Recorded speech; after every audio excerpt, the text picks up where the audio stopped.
Hello and welcome to round 8 of the EU Open Division. I am Spaceman and I'm joined by the exceptional Nari Mizuki. How are you doing on this? Well, it's fine afternoon for me here. I'm not sure what time it is for you, but how are you doing It today? is also an afternoon for me. We are in very similar time zones. Doing pretty damn good. It's been an action-packed week of Overwatch. We had South American contenders yesterday, Chinese contenders today, and of course we've got a whole string of open division this weekend, starting with this game right now. I'm feeling super excited. So am I, because we've got two very good teams facing off against each other today. We've got HSL Academy versus Eternal Eclipse Blue here. Do you want to tell us something about some of the teams? Because HSL Academy sounds like they're an academy team. No. Like, I'm gonna be real with you guys, everybody that's watching. Spaceman had a total derp moment, and he says to me, "Oh, HSL Academy is the academy team of HSL," and I was like, I "Yes, might yes, not be totally blonde, but I think I've got some ancestry there, you know. But yes, guys, this is indeed the academy team of HSL with really strong players on the team. I have heard from some good sources that A10 is a ridiculously strong Zarya player. Diva also really high up there, has really grinded that out to get it onto the same level. So that's definitely somebody you want to be watching out for. Also want to just draw attention to Watt7, who has played on the Austrian World Cup team 3 times. That's pretty damn big. So this is going to be an exciting fight coming in up against Eternal Eclipse Blue. This team has had a couple of roster changes, and this roster that they're playing with today has only been fully formed for a week. Now, I don't know about you, Spaceman, but I feel like that could give them a little bit of a disadvantage. yeah, this stage in the competition, I mean, both teams here are 7-0. And that is really important because there's only we're round 8, right? There's 2 more rounds to go next weekend. They want to be winning out today to make sure that they've got the win-loss advantage, so they've got a chance for those playoffs. If they lose today, it could all be over for them next week, and they're going to have to do something special in the following weeks. And I wouldn't want to be changing around my players now, especially if the other team has the synergy of the previous weeks to help out. So. Yeah, it could be a disadvantage. It could not. You know, some teams get together and they just glue instantly. We've seen it before with previous teams. So I think it's going to be pretty exciting today. I suspect they're going to play maybe some conventional compositions if they are a new team. But hey, could be wrong. Could be wrong. Is that a politically correct way of saying goats? I think so, yeah. They're coming out with a conventional composition here. We might see some goats. But we have been seeing some interesting compositions, especially on maps like Hanamura Defense. We've seen some Symmetra Bastion strats there with the bunker strats. We've been seeing some May bunker strats. We've been seeing some quad DPS on Route 66. So there are some other compositions we could well see today. Yeah, there's been a lot of exciting things happening, not only in contenders, but also in open division itself. You know, seeing those May strats on Route 66 or the Widow Junkrat on Hanamura, as you said. The bunker comps have been pretty popular. The Doomfist Sombra, that is also Doomfist's. Is particularly in contenders with his nerf having not come through yet. We've been seeing that a lot, but this is a live patch, so I'm not too sure how much of Doomfist we're going to be seeing. Just a reminder to everybody watching, live patch means Brig Stun no longer goes through shield. She only does 5 damage with her shield when she bashes, and there's been a whole lot of other nerfs and changes. Bastion got a little bit of a buff recently, so we could be seeing a lot more of him. The Reaper buff, the big one is still coming up, but he has had a pretty big one. I think he went up to 30% lifesteal. One of the other casters in BGG made a joke. He said, you know, goats come from South America, and in the lore, what kills a goat? La Chupacabra. Oh gosh. Reaper is 100% La Chupacabra, I'm telling you. The life steal, I think we're going to see it. We might see a little bit of it. And as you say, Bastion's had that little bit of a buff. Yeah, Brigitte has been nerfed. She doesn't do as much damage with her shield bash. She can't bash through shields. But she still enables that goat's composition. And if you're clever with your shield bashes, you shouldn't be bashing into Reinhardt shields and stuff anyway. So maybe we'll see a bit of goats. But I think we might be going to Nepal first. It's either going to be Nepal or Busan. I'm hoping Nepal because I like a bit of Sanctum play. I just like boots, you know, especially from the Orissas with the pulls, maybe some Lucio boot. I love environmental kills. I know some people don't, but maybe it's just because I play Orissa. You know? I'll tell you what, I love Busan. Aesthetically, it is a really good map, but I feel like Nepal, having been in the rotation for so much longer, not just in the open division rotation, but just being a for so much longer, really gives a little bit of an advantage there. Teams have been playing it for so much longer. They're so much more used to it. They've got more strategies. They know what they're doing. So I think that if they're going to go with Nepal, it's going to be a good choice. And we could see some interesting compositions. We could see that Farah coming through. We might even see a little bit of Doomfist. Who knows? This could be an exciting map for them. Yeah, because Farah got that buff, it seems like quite a long time ago now, where she does more damage so long as you hit your direct shots, right? She doesn't do as much splash damage. So as long as you're, pretty good with the accuracy, and actually, if you're facing off against a really heavy composition like Goats, it sometimes it's quite hard to miss. So you can still charge up your barrage pretty damn quickly. But it's trying to get off that barrage and get value out of it, because if the enemy team's got a diva and they're on the ball, they're just going to shut you down. Well, I mean, we saw it in South America yesterday. We saw it in China today. These Pharas that get their direct rockets. In South America yesterday, we saw fight begin with a barrage and end with 94% ult charge for the Pharah. It's absolutely ridiculous. So as you say, if you can get those direct rockets, listen, if you're not getting the direct rockets, all you're doing is feeding support ults. And if the enemy team is playing that Goats composition, that is the last thing that you want to be doing. But if you can get those direct rockets, if you can build up that charge at such a phenomenal rate that we've been seeing, then yeah, you can become incredibly deadly on that hero. And you know what Farah play means? It usually means a little bit of Mercy play, which I don't mind seeing, because she's dropped out the meta stuff. The Goats compositions that are in there at the moment, but I do like seeing her, flying around and stuff. It's good to see her have a little bit of play there, and she's back with the when you see some of the Bastion strats with the damage boost as well. So maybe we'll see some Mercy today. Who knows? But I think both teams are just getting ready now, so we should be going into the game shortly, and I think we are definitely going to Nepal here. So 3 different maps on Nepal. Are there any you're particularly looking forward to? I don't know. Hey, I find it so difficult to favor a particular map in the. This always gets confusing because you have like your mini maps within a map. Yeah.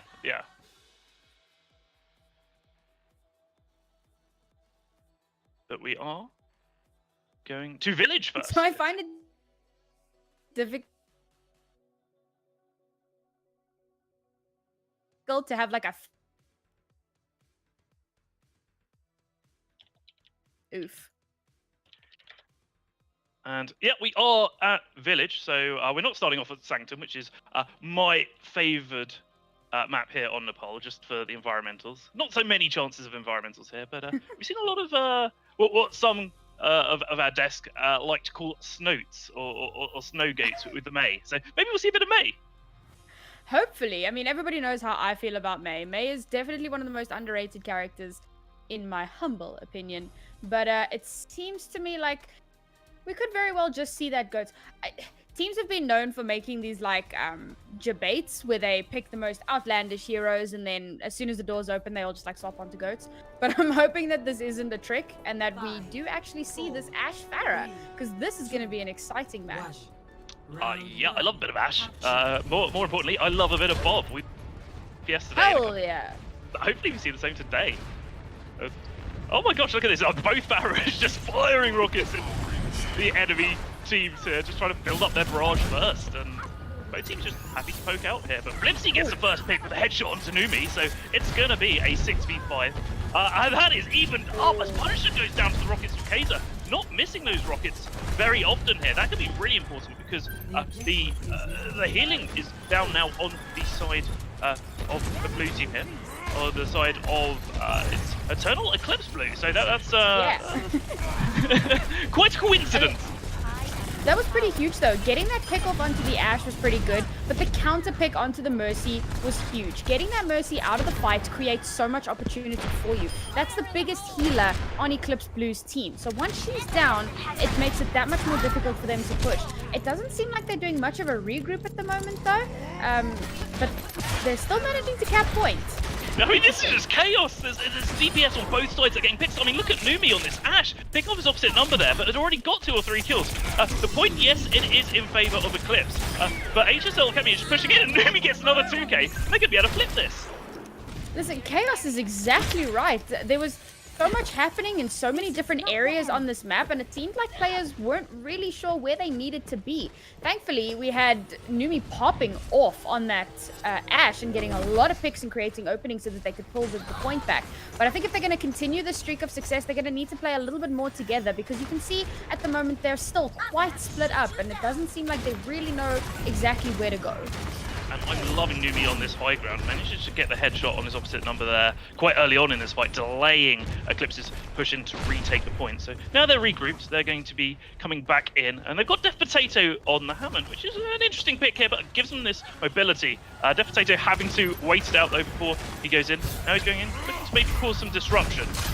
Use the shield, just run, stay alive here. And now Bob is coming out. But look at Kaiser there, gets the 2K and the D-Mech. That's exactly what you want from a barrage. I mean, that's huge. They've managed to hold on to the point so easily just off of that barrage. Yes, Mercy does come through with the raise, but it seemed like unwarranted, because now your raise is on cooldown and you've just created more opportunity for HSL to get even more ult charge off of somebody that if you'd let stay dead, you know, they wouldn't have had that opportunity. So now you got to come back for yet another regroup. And I mean, HSL sitting on 4 ultimates here. They have a massive favor for themselves. Eclipse Eternal swapping onto that McCree to try and deal with Kaiser's Farah. Now, that is a good idea. The Super McCree is very powerful, but he's going to need to watch his 6 for that Ash, because if he's not careful, he's going to get taken out. And he managed to take out Yulp early on there. What falls to Kage as well. The picks here look to be in the side of Eclipse, and they're getting aggressive now with this number advantage. They're pushing forward, trying to take the point here. It's getting up to 93% in favour of HSL. The point does flip, but only one fight left in this for HSL, really. They can push back and take this. This McCree swap was definitely out of left field for HSL. They weren't expecting it. So Spinok comes out and immediately pops off and takes out the Zenyatta, and that's pretty huge. The tanks were all alone, basically frontlining the entire Eternal Eclipse Blue, and immediately got taken out. That's not what you want. If your tank line doesn't have the support it needs, it's not going to flourish. So now Eclipse has managed to flip the point, but as you have said, only one fight left with HSL with 1 billion ultimates. And these ultimates are coming out right here, right now. We see the barrage as well. Kato manages to get Def Potato, not much else because of the transcendence from Flipsy here. There's picks on both sides, they're fighting it out. Both know this is probably going to be the last fight, maybe the second from last fight here. Kage manages to get 2 picks here, and I think HSL are going to have to pull back and regroup. I'm a little disappointed with HSL's attack. It felt like they came in feeling like, yeah, we'll hit Q and then win the fight. You know, GG easy. And that's not what happened. They actually wound up wasting a lot of their ultimates. Now they're coming in for a completely dry push. They've swapped up onto standard goats, which, given that they have so little time left, I don't know if that's really going to work out for them. But let's see if they can make it work. Well, Kaiser goes down early. It's now a 6v4 as well. Look at this. They're coming back to point, as you said, without much in the ult bank. It is last fight, and I think Eternal Eclipse there are going to take this, and they do. They're 1-0 up at the moment, but this is back and forth. Look at this, 100% to 93%. Certainly not a boring matchup. Absolutely not. And I just want to bring it back to those swap ups. So it feels like Spinok swapped onto that McCree at just the right time. He never got to get high noon, but he created enough pressure to force HSL to swap up onto goats. And once they'd done that, they had no ultimates left. They couldn't win that last fight. So I don't know if it was like 900 IQ planned that way, or if the cards just fell into place, but it was phenomenally well played from Eclipse. Now I'm hoping to see HSL change something up a little bit. I see it looks like they're going to stay on the standard goats, and I think that could be very powerful for them. They are going to need to be careful for this Ash Farah though, because again, that's going to be a lot of damage coming into you. Added on top of that, the Wrecking Ball that's going to be creating a lot of dissension in the back line, trying to boop them up and create chaos. They're going to really need to be careful and watch their 6. Yeah, HSL already on point here. Looking to use that Brawly composition to just say, here we are, come to us. Def Potato looking for that opportunity of disruption. Trying to get into the back line. Does come in, doesn't manage to get much. In fact, gets booped off the map there by Kaiser. What a flail shot there. Spinok does manage to get the D-Mech onto Numi, so it's still pretty even here, especially when Echo manages to finish off Numi on the Baby Diva. But the point will go to HSL. They've got a pretty tanky composition, so they can stay on here for a long long time. And in the meantime, though, we've got the rockets coming in from Echo, building up that barrage, and Spinok manages to get a pick on A10. This could be huge. I think the rest of Eclipse there looking to take this numbers advantage right here, right now, pushing into Potato as well, just causing that disruption whilst Echo's raining rockets down. In the meantime, 22% in favour of HSL. They're just going to want to drag this fight out for as long as possible. Echo doing so much on this Pharah, actually impressing me phenomenally.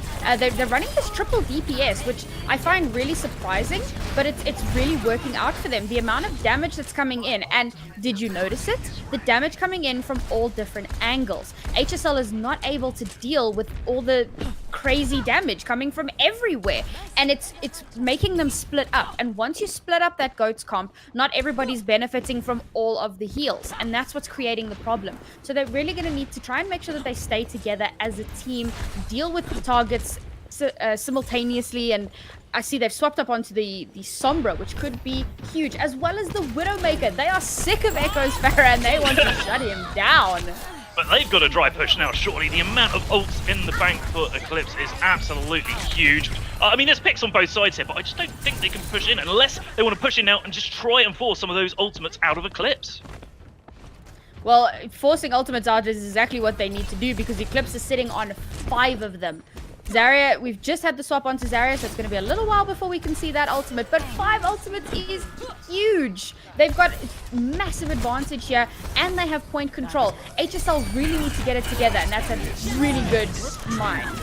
Oh my god, Echo! Also, that could be huge. A lot of ults used there in the defense. This is actually in favor of HSL. This is what they want. They might not want to win this fight, but if they can get in, get those ultimates out, and then re-push, they should be able to do well. But if OK manages to pick Target off here as well, the Spinok's back in the fight on that Zarya, melding things left, right, centre.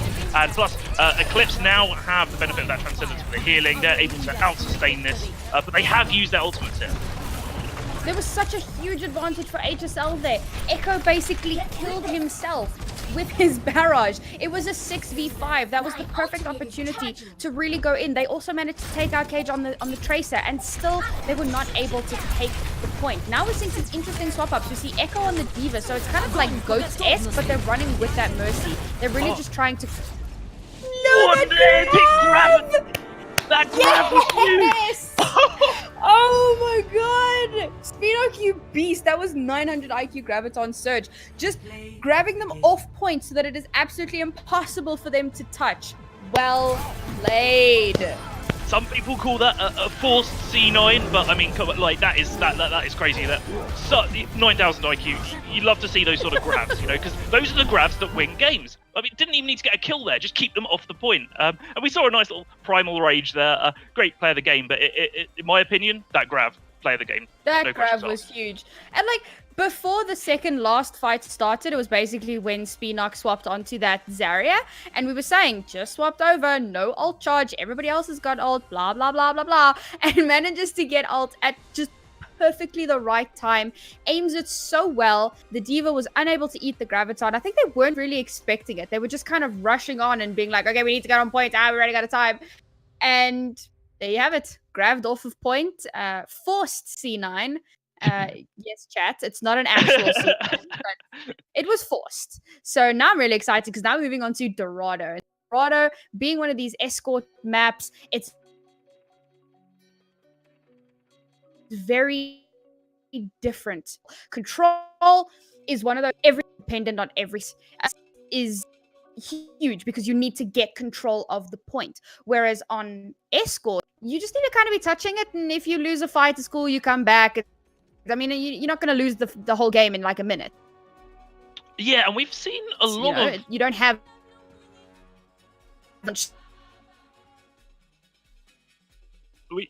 We've seen a lot of first point holds here on Dorado as well, just by those archers in open division and in contenders as well. So quite hard to take sometimes. But once you get rolling from first point, you get to second, you get to third. Second point there, you got the high ground. You know, you can put your Widow up there, get some dive tanks on top there. Changes the play up a little bit, but so usually we see some heavy compositions on first point, but it doesn't look like they're going to be too heavy from the teams here. Maybe in defense, but we got Numi back on that Ashe. Yeah, we're seeing this Winston Goats, which is cool. He can dive in and out. He's got a little bit of help from that Zenyatta. Keep the Harmony Orb on him, and he can cause a lot of havoc. But to counter, maybe not necessarily counter, but in response to that, we've got the Pharah Ashe again, and it seems like this is a very favored composition from HSL. I think that HSL Academy are really looking forward and planning ahead for the coming patch changes, which is not necessarily a bad thing, but they're going to need to really work at it if they're going to make this thing work, because if the last map is anything to go by, it doesn't seem to be working out too well for them. Oh! Flip! Both teams are engaging. Evoke, though, manages to get the resurrection onto Kaiser, which is what they need. In the meantime, Numi's just doing what Numi does on that Ashe. Just hitting shots, hitting headshots, pumping the damage in, working their way up to Bob, and that's what they need. Just a few kills here, push the defense back, and get that cart moving. I mean, just look at Kaiser's ult charge, already up to 75%. And again, this is what we were talking about. Those direct rockets can be lethal, building up to that charge. And he's going to be able to flank around the back and get a really big barrage. Hopefully he doesn't do what Echo did and wind up killing himself. But I think that this could create a lot of openings for them. And as you say, Numi doing what he does best, absolutely popping off on that Ashe, creating so much space for his team to just keep pushing forward. Now they've left Zenyatta on payload duty as they move forward to create a bit more space for themselves. You know, it's part of the job description sometimes as Zenyatta. But that last fight, I mean, the whole defense there was just like a rolling 4v6, because by the time their team members got back from Numi's first kills, Numi was picking up more. And Numi's got Bob now. Let's see if Bob can pop off. Let's see if Bob can do something. This is a pretty standard defense we're seeing here from Eclipse. They're holding onto that high ground. They're going to jump down now and try and create some space for their team, especially for this Widow, for Spinoff to try and pop off and get that Pharah. But they're going to need to give him a little bit of defense, otherwise he's going to get completely annihilated, because Pharah is not allowing him line of sight. But here comes Bob, and he goes... Oh, bye, Bob. Bob is going to do very little from that position there, but the barrage now coming out from Kaiser gets taken out of the sky by Flipsy. Yes, great orbs from that Zenyatta. Oh my gosh! The self-destruct from A10 as well picks up 2. This attack can't be stopped at the moment. This is an absolute steamroll at this point. They are just not allowing Eclipse to have any space.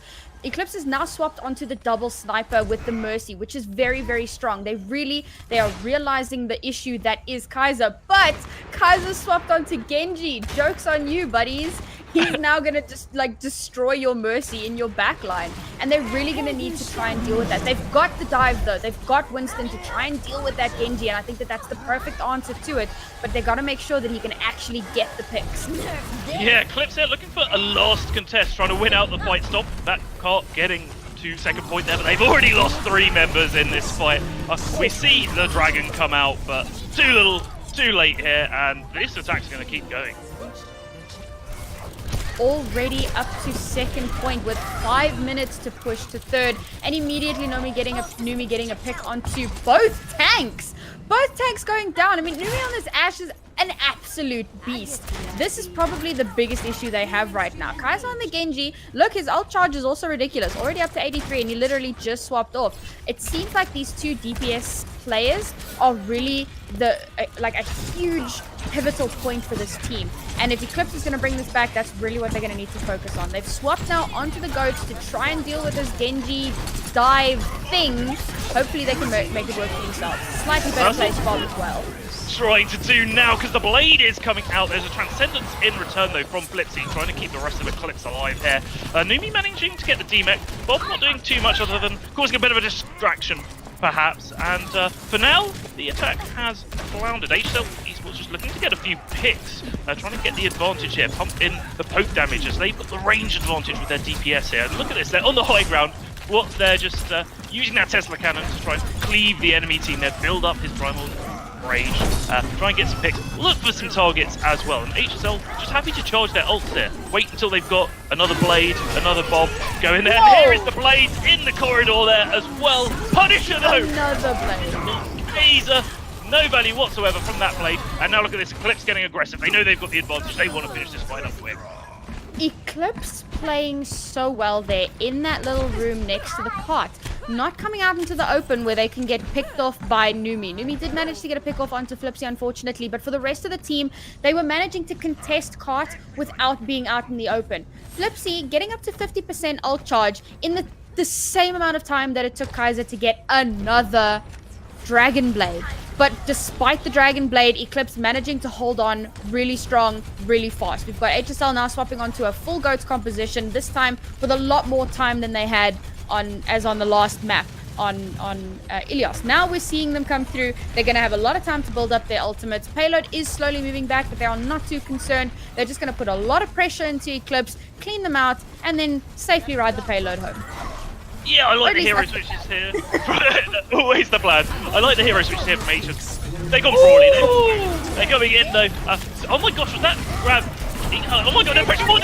Bomb there from A10 as well. Self-destruct clears out 2. This is what HSL need. They're getting that cart moving. They're just going to try and get some staggers here, whereas Eclipse are going to need to get back together. They can come out as a group and maybe win the next fight. And this is exactly what I was saying about A10 earlier on in our... A fantastic D.Va. He eats, not only does he eat the Graviton Surge, he then throws in a self-destruct that still gets 2 kills. Now it is an all-out wall on the point. Everybody just trying so hard to get some picks. Oh my god, that shatter as well from Watt puts Eclipse on their back. The rest of HSL here just getting the picks they need. Yelp with the melee as well on Reinhardt. That's exactly what we want. We see the Graviton here coming out as well. That one was not easy. Eclipse are just dying one by one here. This cart is going to get back to the end. The stall is still coming through. Big shatter there from that Reinhardt, trying really hard to just keep the payload dream alive. And we've got Wrecking Ball coming out for some more stall. And they're trickling on, but they are managing to create a little bit of stall. Maybe they can do it, but the self-destruct gets nothing. And still they have time to contest. Yeah, you want to put that self-destruct on the actual cart, not so far up in the air, but it doesn't matter, they do manage to get it to the end, but some nice stalling there from Eclipse. That bought them some maybe valuable time in this matchup here, but what an aggressive push from HSL. They got stopped a little bit on third point when they had to change composition, but up until that point, they looked unstoppable. And this is exactly what I was saying at the beginning of the map. You know, Escort is so different to Control. It requires a very different style of play, and it's not as intensive in terms of your objective. And HSL really used that to their advantage. They were fighting on payload, and even if they lost the fight, there's still so much time for you to come back and bring it back. Now we're going to see them on this defense, and I really want to see what kind of a defense they're going to come through with, because we've seen the Pharah Ashe. I wonder if that's what they're going to continue with. Maybe we'll see some Mei. We've seen a lot of Mei on this point previously. We've seen a bit of Widowmaker in the past. Not necessarily from this team, but just on this map. I think that it's going to create a lot of dissension for Eclipse, but I'm really hoping to see Eclipse bring this back because they were looking really dominant on that first map. And I think if Spinok, who is now apparently on the McCree, if he can get some big pop-offs, then that could really turn the game around for them. Yeah, I mean, this has been... I mean, the story of HSL at the moment have been the pop-offs. So, Nepal, yeah, they ended up losing in the end, but when they used those range compositions with Numi on the Ashe, we had Kaiser there on the Pharah as well, they did so well on these DPS-heavy compositions. I think this might be why they've chosen this map, because it's worked out really well for them. Yeah, absolutely. And now the doors are about to open, and I can tell you that yes, it is that Pharah Ashe that I was expecting, and the Super McCree. And I really think the Super McCree is going to be a big pick for them. Spinok on this McCree has been absolutely devastating, getting a lot of really, really important pickoffs. If he can get that Pharah down, it'll create a lot of opportunity for his team to push in. That is a lot of pressure on Spin, although he's going to need to hit his shots. And that's what he's trying to do at the moment. And look at this, the high ground here is controlled by HSL. They've got the Winston up there, they've got Lords. And Echo coming to put some pressure on, just to try and force the high ground. In the meantime though, the cart is moving up, and Numi getting the pick onto Death Potato there. HSL choosing not to get too aggressive. They're happy just to poke, charge their ultimates. And wait, they've nearly got a Bob here, they've nearly got a Barrage. They're playing very, very patiently. They've got Winston sitting on cart, swapping with D.Va as necessary. They've got their players on high ground, not giving up that high ground for anything. And it's really working out well for them. They can plow in damage relatively uncontested. And it's really creating a lot of pressure for Eclipse Blue and making them struggle with their attack. Now we've got the Bob coming through, not doing too much, but a really good deterrent, really. Yeah, look at this. Eclipse just having to back off, giving that space to Bob there. Buying time that's perhaps not so valuable at the moment, but it all adds up. And the way Numi's hitting his shots, he's going to be able to charge another Bob pretty damn soon. Kai's there looking for the barrage. Already got it, just looking for those angles, making sure not to waste it, not to get picked out the air by the opposing D.Va here. And maybe looking for a pick now. We see the Transcendence forced out there. And now the barrage is coming in. Can it get much? Yes, it can. Echo goes down. That is going to be big here for the defense. HSL looking to get aggressive here, get some more picks. The cot has moved up to archers here. So the attack here, Eclipse, got to be happy with that, especially Death Potato getting a Vote Key there as well. The resurrection has gone, the healing has gone from the defense, and this cot should get moving pretty soon. Spinock absolutely popping off here. You know, I was about to make a point about how it's really difficult for him to deal with both DPS on the enemy team, but Eclipse Blue played that so well. They dove onto the high ground, forced out the Trance, forced out the Mercy res. Didn't really matter because they still managed to plow enough damage in. They lost a few players, but they had that spawn advantage. Once they cleaned out the high ground, they dropped back down onto point and managed to push cards. Very risky bomb there coming over the top there, but the High Noon coming up doesn't manage to get much. Bob is trying to do something here. Not doing much. I don't think he managed to get through the archways. But look at that kill feed. It is all blue. Eclipse should be able to get this moving pretty short. Well, Eclipse, once again, looking incredibly strong, and this is a very similar attack to HSL in terms of momentum. It took them a minute or two to really get that groove going, but now the payload is moving out. And we see Winston diving in with his D.Va to scout out, create a little bit of space while the rest of the team sits on cart and allows it to move as much as possible. Now they know that HSL is on their way. They're getting ready for this next onslaught. And I feel like Eclipse are really playing well here. They're playing to their strengths, and I'm happy to see Spinock still on this McCree because he's plowing so much damage into that Pharah and that Ashe. It doesn't even matter that they are building ult so fast because Spinock is just consistently shutting them down. He's going to continue to look to do that. We see the rally now coming out from Cargate, giving the rest of Eclipse just that little bit of extra sustain for the coming fight. Transcendence now coming out from Yol. We see the bomb as well, we see the Brock, we see all sorts of ults coming out, but nothing yet in the kill feed. We do see the DMAC now on to Echo. The Transcendence coming out from Blipsy to keep the rest of Eclipse alive. As Spinock there finishes off Bob, poor Bob, and the rest of Eclipse pushing up, trying to get some more kills, keep this cart moving, but they're not able to do so because Kaiser's pumping the damage down. Evoke's there with the resurrection. Mercy res proving so valuable here, getting what's back into the fight, keeping the numbers on equal terms. And HSL are able to stabilize there. They're still pumping out the poke damage. The cart, yes, it is moving up, but not very far. Now we see the self-destruct coming over the top from A10, doesn't manage to catch anything. And now the attack here from Eclipse coming in with the rally with that extra sustain once more. Numi though, getting the headshot onto Death Potato there, getting the main tank, Evoke resing Kaiser as well. I mean, that res is getting used every 30 seconds here. Even if this cart does manage to get to point 2, the amount of time it's taken them to get it here, I mean, HSL have got to be happy with that defense. Absolutely. I mean, when HSL was on the attack, they had 5 minutes to push from second to third point. And I just want to highlight something about this Mercy. It is quite dangerous. Even in this meta, where Mercy is a niche pick, it is still dangerous to play against a Mercy without a Mercy of your own if you can't consistently get her down early, because having a Mercy changes the dynamic from a 6v6 to a 7v6. Anytime Mercy is around, there is potential for res. They need to be getting her down quickly because her managing to consistently res people and get them back in the fight is what's allowing HSL to keep putting so much pressure on Eclipse. Eclipse have now swapped off the McCree onto a standard GOAT composition, and they're really going to be trying to put a lot more pressure. But again, this Mercy, this Pharah, this Ashe, they're relatively uncontested. HSL have 3 ultimates in the bank right now, and it feels like Eclipse might not be able to push it to second. They only have the Transcendence to work with here. They're really going to need to put in a lot if they're going to push this through.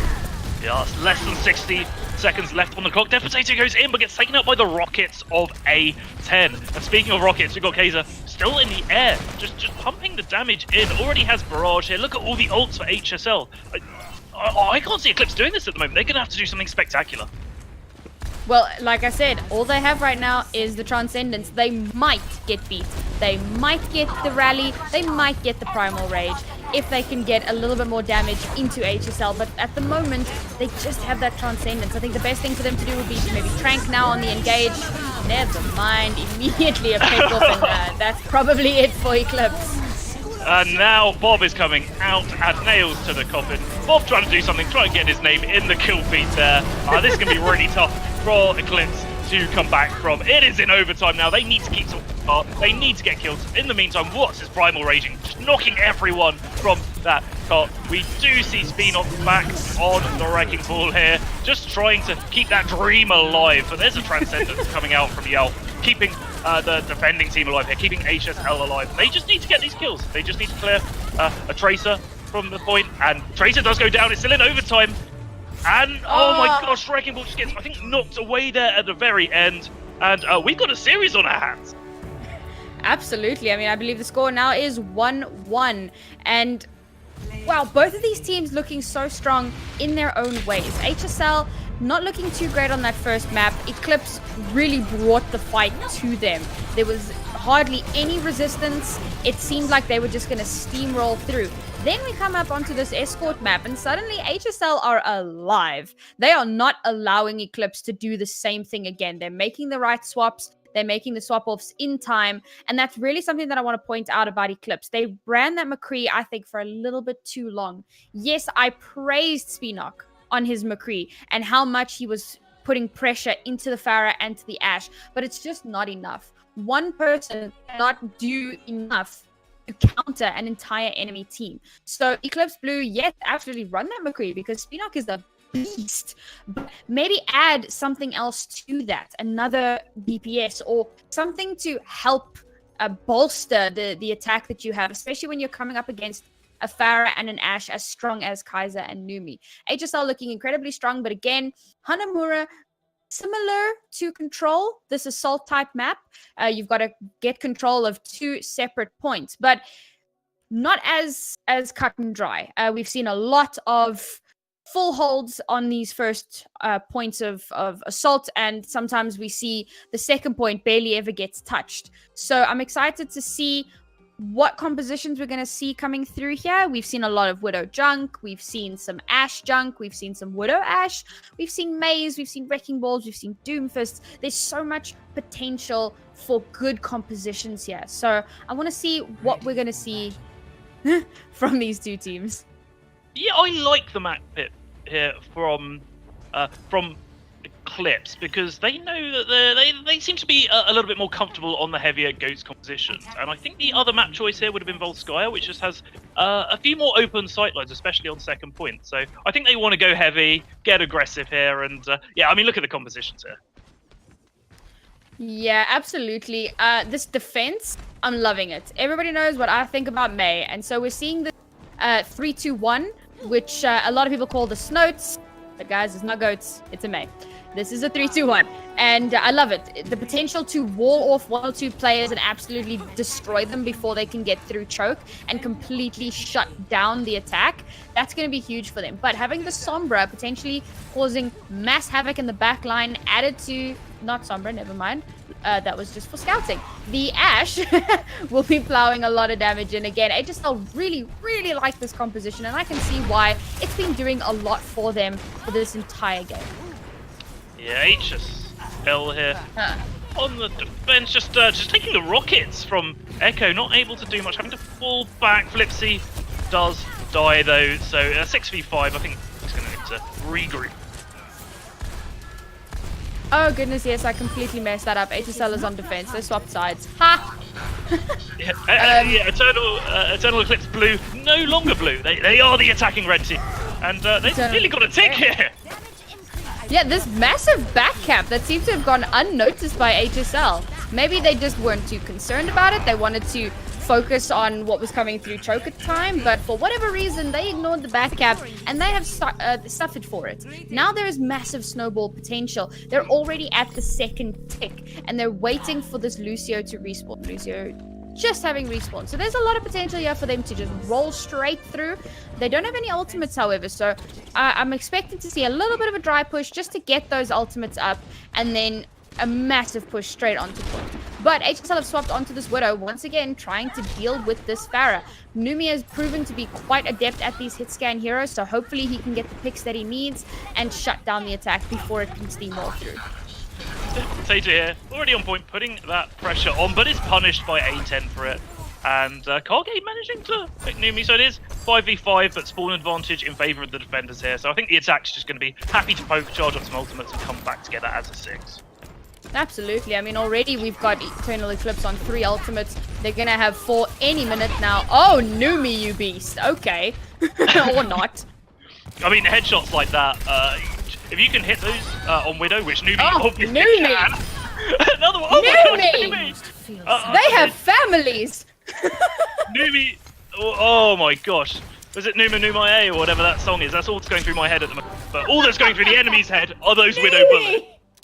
Good lord! Oh gosh. Why was Numi ever on the Ash? If this is the Widow we could have been seeing all along, I'm super impressed. He's just not allowing Eclipse to get anyway.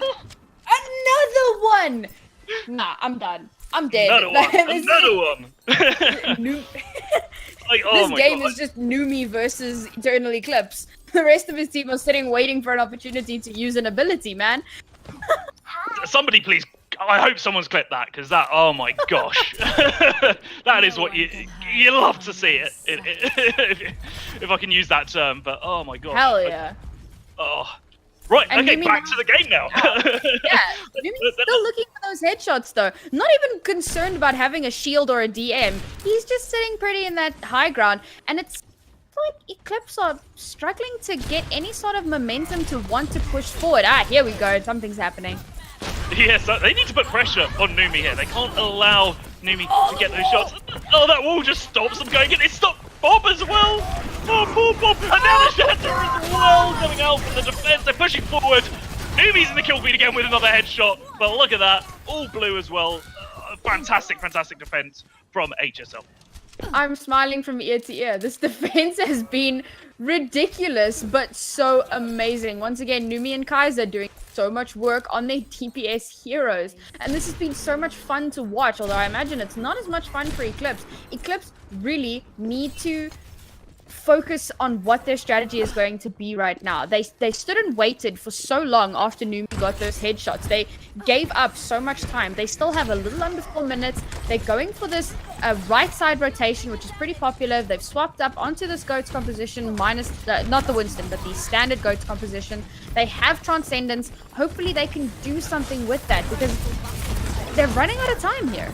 Yeah, I love the little bait by Echo there, going through as the Diva and using the boosters just to go back to the team to force out that wall. And now Eclipse have control of this high ground, and they're going to rotate down to try and get closer to the enemy team because they have this brawly composition. And they're moving in, just trying to get some picks here, but they somewhat split up. Transcendence now, though, coming out blitzing to keep the team alive through that blizzard of Kaisers, and no real picks as yet, nothing in the kill feed, and this is good for the attack here. They've got this brawly composition, but Echo does get demeched, and now the Transcendence is coming out from Yelp. Doesn't matter about the brawl if you can just heal through it, and now the self-destruct comes out, doesn't manage to find anything, but what 7 manages to find Spinock, and it is a 6v5 in favour of the defense. They're going to be looking to clear this up pretty damn quickly. Flipsy's Transcendence came a little bit early there, I felt. Or rather, the Blizzard came a little bit late. It was Transcendence and then Blizzard. And it felt like you're not going to get too much value out of that Blizzard because of the Transcendence. They still managed to do a pretty good cleanup. It split up the team, created quite a bit of a zoning effect there, which possibly was the intention behind it. And you split up the team, you picked them off one by one, and once again, your defense is safe. Numi swapped onto that Junkrat and built up his tire stupidly fast. Didn't get any value out of it, but once again, it's a really good zoning ultimate. Sometimes that's all you need, just to create some space for your team. And A10 with an immediate pick onto the Lucio. Things are looking not too great for Eclipse. They're feeling a little hesitant here. It's like they're too scared to push in when they're 6. They wait for too long, and then they get picked off, and then it's 5, and then you just have to continue waiting, and the cycle repeats itself. They need to show a little bit more aggression here. They need to get a game plan and push in and work together. Lucio punished back on that Lucio. I do like what Echo's doing here, trying to go through first, bait out that wall again. Last time, unfortunately, Punisher was a little bit too... Now they all choose to go through together. The wall there cutting off at least one of their players. And Numi on the Junkrat now, pumping the damage in. Don't need to be a hit scan when you can just pump out the damage into the enclosed spaces like that. And another great defense here from HSL. This is fantastic. I feel like Eclipse shouldn't be trying to take that right-hand push because the small spaces, it's Junkrat's playground. They should probably be trying a different rotation. The path that they're choosing is the path of most resistance. Possibly if they come around the left side with a little bit more space to work with. But once again, they have under a minute, and it looks like this could be a hold on second point for HSL. Yeah, I mean, look at this though. Both teams are going to have 6 ults in the bank here. We're going to see an absolute ult party on the point. Oh my gosh, that's hard from Numi! What? 5k there! Hello? This could be it! This is the Numi show so far. 1 ult expended in the defense there. There's only 30 seconds left on the clock. 30 seconds. I'm actually done. I'm done. What the hell just happened? Numi, please. You have been the bane of Eclipse's existence for this entire map. They are literally cursing your name right now. Oh my goodness. Like, I don't even know how to color this. There's 1 opportunity left now. 3 seconds left on the clock. The It wall! stops them getting the point. The Lucio though, Punisher might be out of touch. He's just moved off a little bit. It's in overtime. They're coming through. The Blizzard is out now as well, trying to slow down the attack here, stop people getting to the point. Transcendence though cut straight through that. Gets to the point. Echo manages to get a kill with the self-destruct. This could be big. This could be it. All of the ults from both sides coming out now. It's 5v5. Both teams here wanting to win out, especially in attack here. Eclipse wanting to get the second point to keep them in the game here on Hanamura. However, look at that, Evoke coming out on the Ana, manages to pick off Kage. Death Potato Balls as well. Numi's back on the Bastion, and that is it.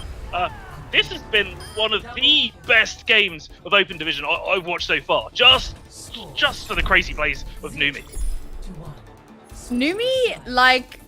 Numi to contenders win? Why are you on the academy team, dude?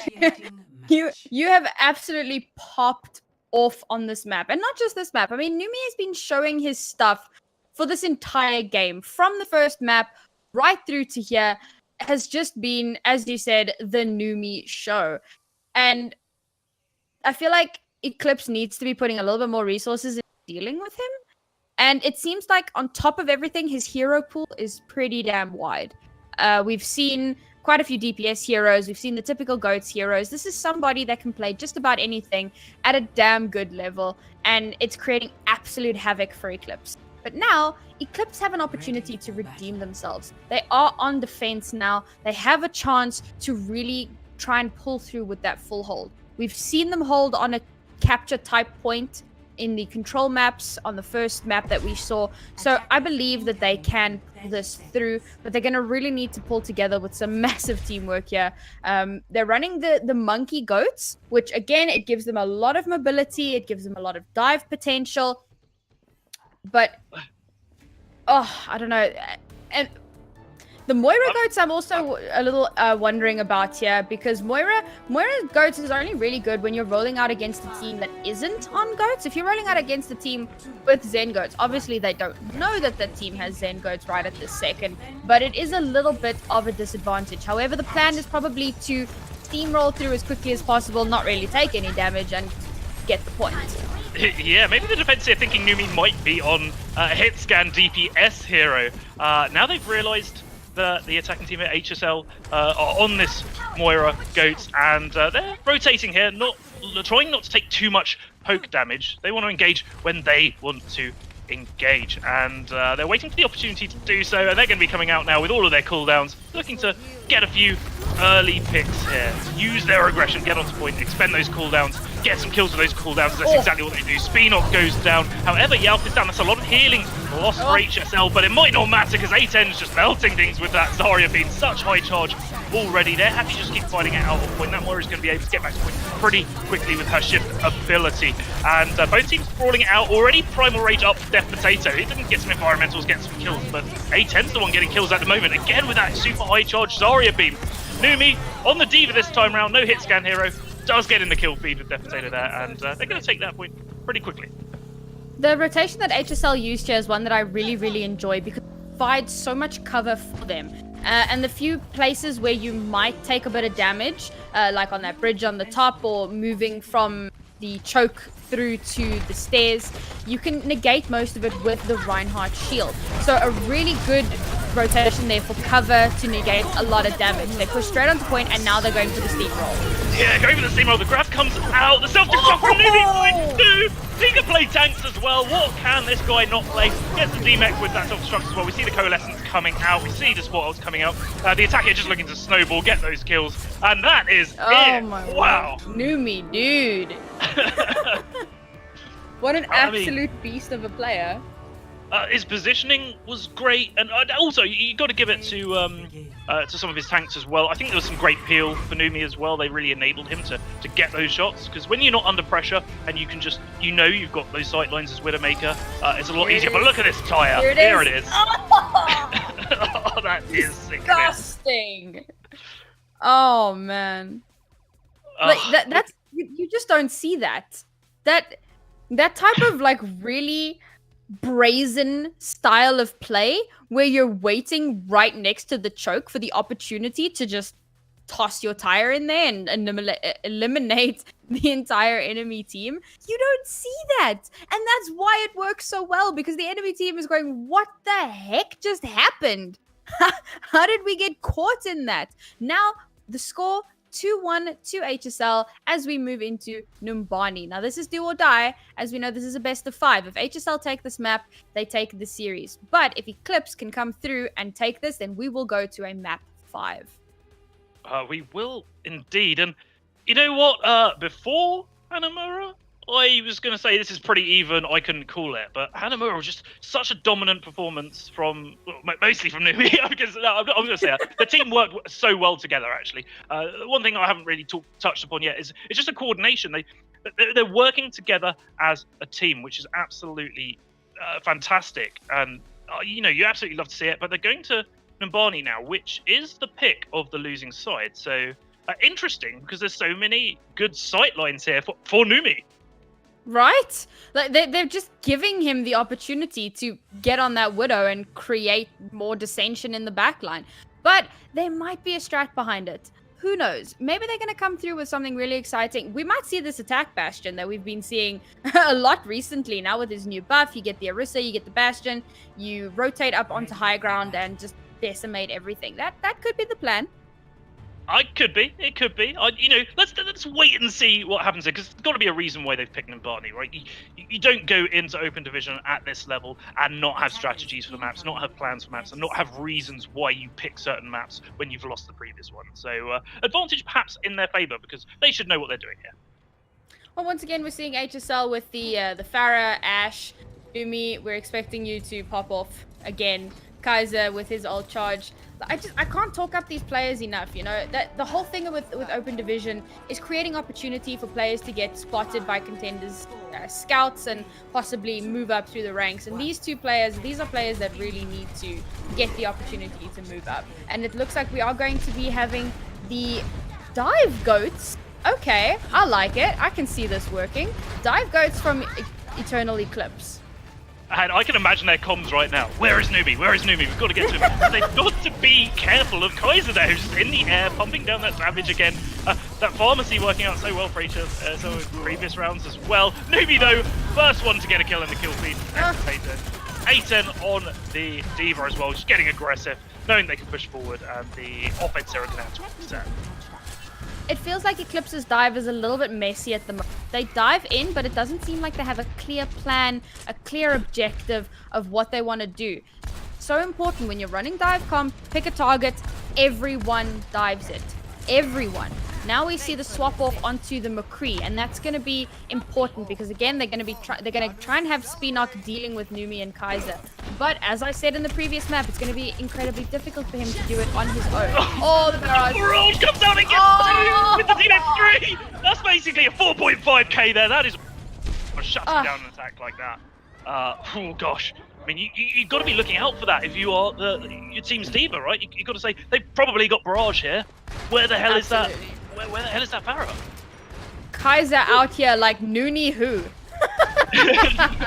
I can also get ridiculous kills with my ultimate. I can hit Q. No, phenomenally well played there to Kaiser. As they funneled up through that high ground, Rocket Barrage came in. He's getting so much ult charge because he's got the distance advantage, whereas Eclipse need to be in the brawl. So it stagnates Eclipse ult charge. And they're pushing it aggressively with the Transcendence from Flipsy, but they might need that later, especially as Bob is out. Looking for some kills here. Echo, though, gets the first kill onto Yolf. That could be huge, and as I say that, though, kill feed turning blue, turning in favour of the defence. It's a 5v4 at the moment. Scratch that. A10 just getting melees, getting kills. Tanks of HSL just doing so well. And I think now, you know, we touched a little bit on Eclipse Blue having only been formed for about a week or so, and I think that is showing. I think it's just a slight lack of coordination and communication here from the team. They're obviously very good players in their own right, very mechanically skilled. I think HSL's just been around longer. They just look like such a more coordinated team. They are an absolutely well-oiled machine at this point. Eclipse, having only been together for a week, they don't have the synergy that they need to come up against a team like this. Yes, you can have the best players, but if you're not working together as a team against a team that is working together as a team, it's not going to do much. But we see the barrage come down, but this time Echo was ready for Kaiser, and the flail of Kargate takes Kaiser out of the sky. Look at his spin off back on that McCree, hitting the shots. This is exactly what Eclipse needed. They've changed it up at the right moment. They're going to be able to take this point. Great bubble there, just shielding the rest of Death Potato's team from that self-destruct. And good for them. You know, we've got a map on our hands.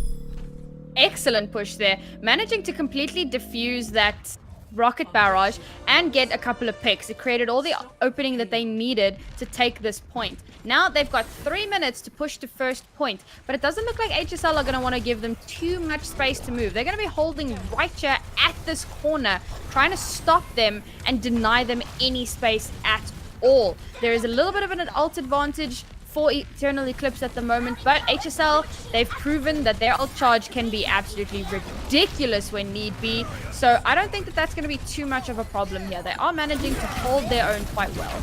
They've got to look out for the self-destruct though, and they do. No one caught by that. In fact, Spinok gets a pick onto what 7 there. The attack here is getting all of the kills. You know, I like the heavy here from they just want to delay that payload, and they're going to get a second fight here with some ults in the bank probably as well. Yep, they've now got the Transcendence. They're about to have Earth Shatter and the Sound Barrier, which is huge. They've got double support ults and Earth Shatter, and they're about to have Grav. So a lot of CC ultimates there that can create a lot of openings for them. HSL are only sitting on that Graviton Surge. They're about to have the rally. They're about to come up onto the Transcendence as well, so that's going to create some opportunity for them. They can defend themselves against what's to come. And that's what they're looking to do now. Both teams getting pretty brawly. The attack here from Eclipse going forward with the Transcendence with that extra bit of sustain. Now we've got the Graviton coming out. We've got ults coming out left. The ult, though, with the Transcendence, keeping HSL alive. They're looking to get some kills, stop the cart here and now. And that's exactly what 7 just pushing forward, swinging away. Kaiser following up as well with that flail. So much sustain, so much healing. And what a place to stop that payload. Very well played from A10, waiting for Flipsy to come out with the Transcendence, and once the Transcendence was over, then threw in the Graviton Surge. When the counter Graviton came from Spinok, their own Zenyatta in Yelp already or still had his Transcendence, so they managed to survive the grab and plow a lot of damage into Eclipse, and that's what ultimately won them the fight. But now once again, wait, A10 is at another grab? What? This is absolutely insane. Look at all the ults on the side of the defense here. HSL have probably got the advantage in this fight. There's only 40 seconds left. The longer this goes on, the more it is in the defensive advantage. You see the Graviton come out, self-destruct coming out as well. It gets the free kill. Numi back on the kill feed with another play of the game style. Just play it. I'm just actually, I've lost same. words. Same.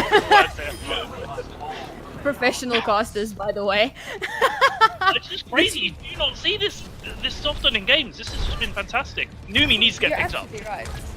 I mean, you're not wrong. This has been a great show match for both of these teams. Eclipse, they've got so much potential that they can build on, but HSL are just looking like monsters right now. There's a shatter as well. Oh, look at the kill feed. I mean, this is it. This is it. It's an overtime at the moment. I just cannot believe this. This is... My God.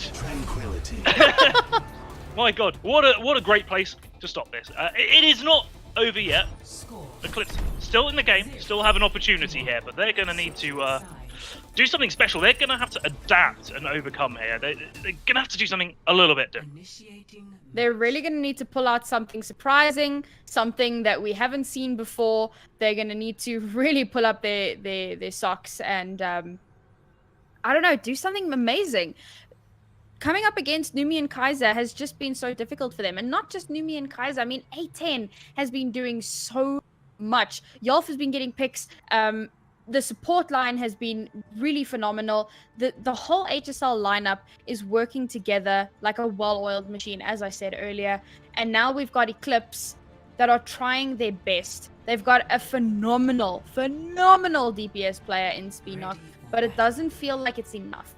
They're relying too much on him to get picks, and they're not working together as a team. So now is their opportunity. It is their last chance to show us what they can do. And it looks like we may see the Ashe and the Tracer, which again, I don't know how I feel about it. We've got, yeah, we've definitely seen the Tracer and the Ashe, but it looks like we may have Dive on the attack. Moira Dive. This is, I mean, this is interesting because I think Kage goes Tracer here thinking, at least I can get into the back lines. If Numi's on a Widowmaker or an Ashe, I can just put pressure on, stop Numi from popping off. But Numi's on D.Va this time around. They're running Moira Goats with what 7 here on the Winston. So it's going to be difficult for the Tracer to get any value in against this composition. Well, I feel like it's going to be a lot more difficult for Kaiser to get anything because there's no dive healer for him. They've got the Moira, but Moira's orb can go so astray. Kaiser's going to have to consistently be coming back for heals. He can't play in the background like he might want to. So he's really going to need to be playing close to his team, and that lowers his dive potential a little bit. But that being said, it looks like a pretty dominant push either way. Death Potato already there, but Flipsy here. Let's go. That's exactly what you want from your Zenyatta, putting those Discords on, hitting the shots as well, pumping the damage in. But Avoki, they're getting the D-Mech onto Echo, who dies swiftly to the beam of A10 as well. Looks like the picks are in favour of the attack here. They are certainly on the point. They've got the Coalescence now, already charged by Yalf, keeping their team alive, pumping out the damage as well. And they're going to be able to take first point here. So Eclipse is going to have to do something special on second. Yeah, I mean, what I was saying about the Genji, I suppose it didn't even matter, but he played so close to his team. His D.Va was protecting him so well, Winston was protecting him. He barely needed any of that extra healing from some sort of a dive healer. So they've really played this to their advantage. Now, I don't know, Eclipse... just look at all the space they've created, and that cart's going to get moving soon. Well, cart is on its way. It's on its way, so it's already nearly around that corner. They're happy to keep 3 people on it now. You know, I just love the coordination here from HSL. It's been yeah, fantastic. they've pushed Eclipse so far back that by the time they manage to get back to where the payload is, HSL is already halfway to where they need to be, and they've got 4.5 minutes to complete their journey. Eclipse, it's not looking too good for them at the moment, but they can bring this around. They do have a few ultimates in their back pocket. Horde 7 there trying to get some environmental kills, but is stunned by Kage. But look at this, the whole of the defending team, it seems to have been split up. They're getting back together now though, but what 7 manages to get big on Kage, this could be huge. It is a 6v5. Punisher manages to kill what 7 in response, but it's still in favour of the attackers here, and they're pushing forward, they're getting aggressive. Kaiser there on the Brigitte, just swinging away, providing that sustained healing. And I think it's all over here now. I think HSL are going to be able to push this up. Yeah, I don't see a contest coming through here. Oh, but the Wrecking Ball, maybe he got boot. He got boot, an excellent boot there at the end. HSL Academy taking it. GG's here, like from all players. This was fantastic to watch because it wasn't just a 3-0 stop. You've got to remember that the first map on Nepal actually went to not to HSL. to Eclipse. So this was a lot more even, but I think what happened throughout the match, HSL was able to adapt. Yeah, you're absolutely right. In the first map, it was kind of like the teams were feeling each other out. HSL getting an idea for what they could be expecting from Eclipse, and come second map, that was it. They knew what they had to do. You know, they had their game plan in mind. They pushed in with it. They gave so much space for Numi and Kaiser. That's something I really want to point out. The tanks did so much to create the space that Numi and Kaiser needed to pop off. Your DPS don't just pop off on their own. This is a team game, people. That needs to be happening, and it's something that I was feeling with Spinock as well. He wasn't being given the right amount of space. Added to the fact that he was being relied on to get all the picks, he wasn't given the resources that he needs to do it. The Super McCree composition, that's what it's all about. It's all about plowing your resources into that McCree and allowing him the space to get the picks. If he doesn't have that, then the composition doesn't work. So Eclipse definitely need to be working on their synergy, working on their teamwork, their strat, how they execute certain strats and rotations. I see a lot of potential for this team, but at the moment, coming up against a team like HSL Academy, it wasn't in the cards for them. No, I there were a few real good points I thought from Eclipse though. Like Echo on the Diva, I thought did a great job under the circumstances. Because when you look at Numbani there, right? Echo wants to dive in with Death Potato, wants to dive in with his main tank, but just can't because Kaiser's there on the opposite team with that Pharah pumping the damage in. So as Diva, it's like, do I dive in or do I try and block some damage from the Pharah, put some pressure on, try and shut down the pharmacy? And you're kind of stuck in the middle. You've got the worst of both worlds there. And in the meantime, you've got Numi on the other DPS. It's like, well, you know, I'd like to be diving Numi as well. And there's just so many options there. But did a good job actually after when Echo knew the location of Kaiser. I did a good job at shutting down some of those barrages, but you know, Kaiser did such a good job as well of waiting until Echo was demeched and using barrages. HSL Academy were just a better coordinated team. Well, that's the other important thing that Eclipse needs to take away from this, and that is ult tracking. Knowing when your enemy is going to have certain ults. When is Reinhardt going to have Earth Shatter? When is Pharah going to have Rocket Barrage? When is a Sombra going to have an EMP? When is a Genji going to have a Blade? These things are so important, especially when you have Kaiser and a Genji getting 2 blades in one fight. You've really got to be keeping track of that kind of thing, or you're going to be shut down consistently. So the things that I feel Eclipse really need to be working on right now is obviously they need to get a little bit more practice in. They are pretty new as a team. They've had these new people come in. They've only been together for a very short time. So work on that, get some practice in, get your synergy up, and work on your ult tracking. Positioning wise, I wouldn't say was too terrible, but if you can work on those 2 things, then yeah, you can definitely up your game a hell of a lot. Definitely, and they're 7-1 at the moment in Open Division. They've got a chance for a comeback next week, so very good luck to Eternal Eclipse next week for their next matchups as well. I'm sure they'll look at this and improve. And congratulations to HSL Academy, really showing what they can do. And you know, I wouldn't have thought they're an academy team at this point. You know, Right. Some of the players on there, absolutely fantastic. But I have been Spaceman with the wonderful Naori Mizuki, part of Broadcast.gg, a great community of broadcasters. We do shoutcasting, we've got hosts, analysts, casters, all sorts of production team. If you're interested in that, links are below. Do get in touch, join the team, etc. It's absolutely great. This has been EU Open Division. We will be back a little bit later for our next match, so keep an eye on this Twitch channel. And thank you very much, Naori, for joining me today. And thanks to Ben Viglo for producing as well. We will be back in a little while.